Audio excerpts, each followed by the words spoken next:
Hey everyone, I'm Almar of almarsguides.com, and in this video here I'm going to be talking about tips and tricks for the auction house of items you can buy and resell once Phase 2 releases in about a week. Specifically, we're going to be covering consumables in this video, and to be even more specific, raid consumables and PvP consumables. Now, there's one of the most popular, I guess you could say, consumables is free action potions. The one that I just searched on the auction house here, and as you can see, they're actually already starting to go up in price. But I doubt they'll sell for this much right now due to the fact that PvP, the honor system, isn't even out yet. And if they are selling for this much right now, they're going to go up for way more once the honor system comes out. In addition to the free action potions themselves, you can also sell the items that are required to make it.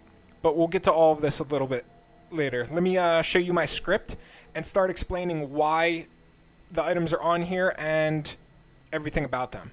So the first one on the list is Greater Shatter Protection Potions, and they're going to go up in price due to the fact that one of the world bosses is Kazakh. They'll go up in price probably for the first few weeks, and then they'll end up petering off and going back down in price, but I would imagine a lot of the guilds that plan to do Kazakh are probably going to end up buying a few of these for their first few attempts. Also, literally every single high-end herb is going to be going up in price when Phase 2 hits because more people are going to be coming back. More people are going to be farming the open world raids. They're going to be spamming their consumables while doing so, and they're also going to still be using their consumables while raiding Molten Core and Onyxia as they were doing weeks prior. So here's a list of pretty much all of the consumables that you're going to be able to buy and resell when Phase 2 hits. Elixir of Giants, Elixir of Greater Defense, Elixir of the Mongoose, Mighty Rage Potion, as well as there's another lower level Rage Potion that still sells quite well too. Greater Stone Shield Potion, Greater Fire Protection Potion, obviously always one that's going to be high in value, and once Blackwing Lair hits, it's going to be even more valuable. You can pretty much buy Elemental Fires now or Greater Fire Protection Potions and sit on them for 3 months, and due to the gold inflation in the market and demand, you're only going to make money. So it's up to you how long you would like to sit on Greater Fire Protection Potions or Elemental Fires. You can flip them.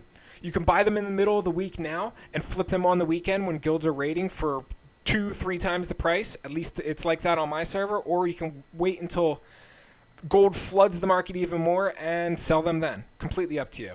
Arcane Elixirs and Greater Arcane Elixir. Arcane Elixirs are nice little trash pots for most people.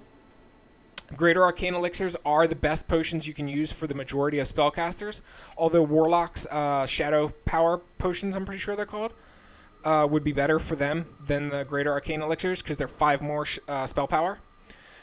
Of course, Rumsey Rum Black Label, that's something that you'll be able to buy and also sell for a decent amount. Any of the reagents that are used in the Badlands buffs, or Blasted Lands buffs, sorry, they're also going to be good items to buy now, sell later, or sell right when Phase 2 hits. Hold on to them until Blackwing Lair when they'll be even much, much more valuable. Blackwing Lair, people are going to go bonkers on consumables, way, way more than they are for Phase 2. Especially due to how hard Blackwing Lair is. But the main reason they're going to go overboard on consumables for Blackwing Lair is due to the difficulty and because of the fact that it's a much longer dungeon than just one open world raid boss. So let's start looking at the PvP potions that are going to go up in price and other items that are tied in with those. Free action potions are going to be insanely sought after once PvP starts getting more and more popular. They use Strangle Kelp and Blackmouth Oil in order to make them. Strangle Kelp can only be farmed from areas with water, so mostly druids are going. The druids are technically the best class for farming Strangle Kelp due to the fact that they have aquatic form. If you're a druid and you would like to make some money, farm some Strangle Kelp. Or if you would like to buy and resell, buy some Strangle Kelp now, sell it once Phase 2 hits when free action potions become much more popular. The Blackmouth Oil is arguably the larger roadblock for making those potions due to the fact that it has to be fished. You can also buy those and sell them once the Phase 2 comes out for quite a bit more as well. Limited and Vulnerability Potions. These basically work as a blessing of protection for casters. They take Blindweed and Ghost Mushrooms, both of which are extremely valuable herbs. Blindweed can be farmed from Swamp of Sorrows, and Ghost Mushroom from select caves throughout the game. Ghost Mushrooms are insanely overpriced due to the fact that they're used to make the Warlock spell power potions. Usually, they're 2 to 3 gold a piece, at least on my server. And, of course, their prices fluctuate depending on what day is raid day. The day of raids and the day before raids, ghost mushrooms are insanely overpriced. But in the middle of the week, they drop down to maybe about 1 gold per. I'm sure it's like this on more than just my server, and those of you out there will be able to take advantage of this. Now, Goldthorn, definitely buy some of those now in preparation to sell them later. Goldthorn is only going to go up in price from here on out. Right now, it's actually rather cheap due to the fact that there's a lot of people still leveling up and going through zones that drop or have nodes of Goldthorn. So once people get level 60, it's going to go way up in price due to the fact that the supply will go down, but the demand will remain the same or go up. Elemental Earths, this is another really good item that you can buy now and sell later because they're actually used in making the nature protection potions, the greater nature protection potions, which people are going to use in mass once AQ hits. So Elemental Earth is arguably one of the best things I can tell you to invest in for long-term reselling. Of course, like nature resistance rings also fall into this same category. Barely anybody's going to buy nature resistance rings right now. However, it's almost guaranteed once AQ comes out that they will buy nature resistance rings. So you can, of course, check the auction house for those too. One of the other ones that can't go unmentioned is Thistle Tea. This requires Swift Thistle, which is not very expensive right now, but once PvP gets more popular, it's going to go way up in price. I know plenty of twinks that love their Thistle Tea, and also rogues that are raiding also are going to love their Thistle Tea for a little bit extra deeps. Mighty Rage Potion, all that takes to make is Grom's Blood. And these are quite popular in PvP too, as well as popular for Onyxia.